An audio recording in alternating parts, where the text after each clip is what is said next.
mahalle içerisi, adli, askeri binaların önleri, okul işleri, okul bahçeleri önleri yasaklanmış. Buna uymayanlar hakkında Kabahatler Kanunu 31. maddesi yasal işlem yapılır demiş. Biz buna uymak zorundayız, sizi de uydurmak zorundayız. Aksi halde yasal işlem yapmak zorunda kalırsınız. Dışarıya çıkın, kapı önünden değil, şu karşı tarafı bir yere alalım, siz basın açıklaması yapın. Burada yapamazsınız. Zaten şu anda sınav var biliyorsunuz. Dışarı alırsanız size uygun olur.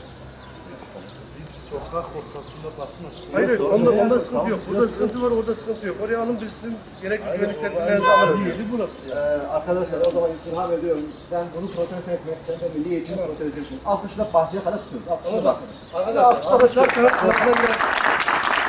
Ayıp ama sizin yaptığınız mı? Sizin yaptığınız ayıp.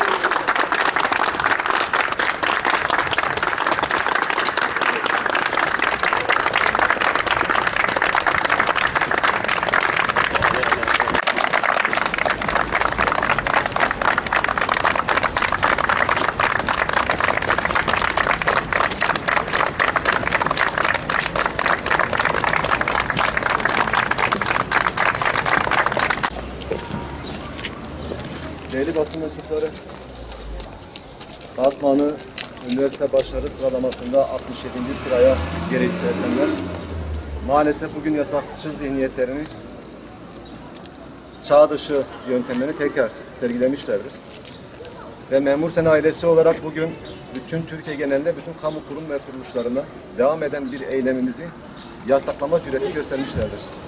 Malumunuz Memur Sen ailesi olarak bütün iş kollarında başörtüsü ve kravat zorunluluğu protesto etmek anlamında bütün kamu kurum ve kuruluşlarına devam eden bir serbest kıyafet uygulamamız vardır, bir kararımız vardır.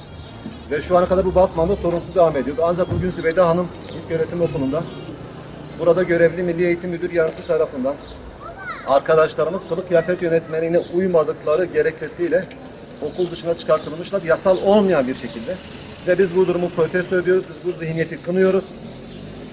Memurların kılık kıyafetleriyle uğraşacaklarına milli eğitimin başarısı, öğrencilerimizin başarısı için uğraşmalarını bekliyoruz, temenni ediyoruz, arzuluyoruz. Ve biz burada arkadaşlar hem basına hem de şehrin valisine, milli eğitim müdürüne, siyasilerine en uç noktada tepkilerimizi ileteceğiz. Katılımda dolayı teşekkür ediyoruz arkadaşlar.